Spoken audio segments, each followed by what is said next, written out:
नमस्कार दोस्तों आज हम बात करेंगे श्रीमद् भगवत गीता के 13वें अध्याय के मुख्य बातों के ऊपर।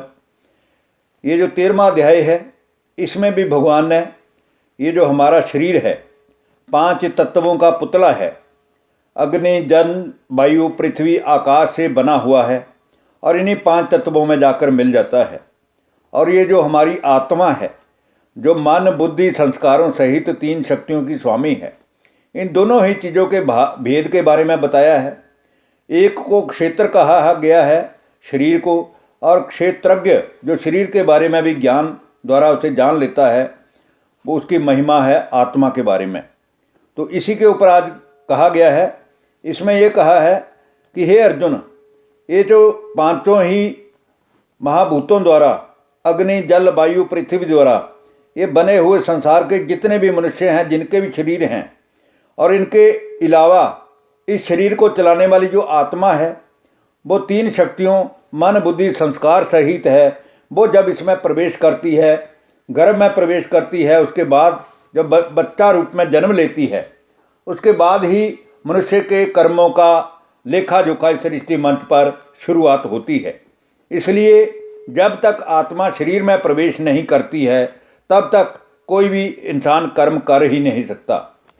और इसके अलावा पुत्र स्त्री घर और धन आदि में आसक्ति का अभाव होना चाहिए, ममता नहीं होनी चाहिए, और प्रिय हो या अप्रिय कोई वस्तु है, इन सभी में स्थिति अपनी एक समान रखनी चाहिए, क्योंकि ना तो कोई साथ में आया है और ना ही किसी के साथ में कोई जाता है। ये आत्मा स्वयं ही अपनी शत्रु है और स्वयं ही अपनी मित्र है।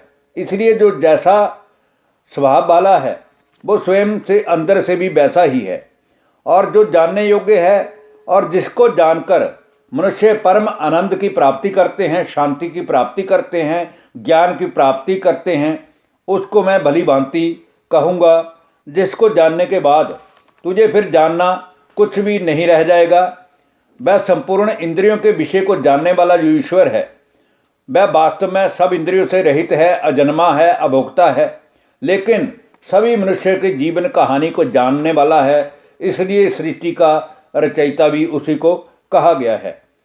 परंतु मेरा रूप दिव्य ज्योति है और ज्योतियों का भी ज्योति, माया से परे ईश्वर ऐसा कहा जाता है। वह परमात्मा जानने के योग्य है, प्राप्त करने के योग्य है, और सभी के मन में उसकी याद हमेशा ही समाई रहती है, ऐसा समझना चाहिए। और ये प्रकृति और पुरुष, इन दोनों को ही हे अर्जुन तू अनादि जान, क्योंकि ये सृष्टि मंच का ड्रामा हमेशा चलता रहता है, इसका परिवर्तन होता है, इसका बीज नाश कभी नहीं होता, इसकी महाप्रलय कभी भी नहीं होती है। इसके अलावा प्रकृति में और पुरुष में, प्रकृति कहा गया है शरीरों को और पुरुष कहा गया है आत्मा को।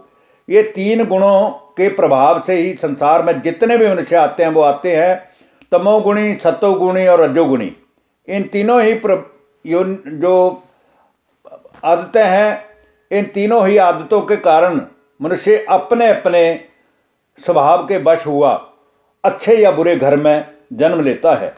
और परमात्मा को प्राप्त करने के लिए हमें सतो प्रधान सत्व गुण धारण करना अवश्य है, क्योंकि तमोगुण वाले नशे और व्यसनों आदि की पीछे अपनी मन बुद्धि को लगाते रहते हैं। इसलिए उनकी बुद्धि में मेरी याद कभी भी नहीं टिकती है। और हे अर्जुन, जिस प्रकार एक ही सूर्य इस समूचे ब्रह्मांड को प्रकाशित करता है, उसी प्रकार एक ही आत्मा, जितने भी शरीर हैं ये सभी आत्माएं इनको चलाने वाली हैं। हर एक के शरीर में आत्मा है और वह आत्मा ही इस शरीर की कर्मेंद्रियों द्वारा सारे कर्म कराती है, इस शरीर को प्रकाशित करती है। जब तक आत्मा इस शरीर के अंदर है, तब तक आंखों द्वारा वह देखता है, मुख द्वारा बोलता है, कानों द्वारा सुनता है, और ये आत्मा ही संपूर्ण क्षेत्र को अर्थात शरीर को प्रकाशित करने वाली है। धन्यवाद, नमस्कार जी।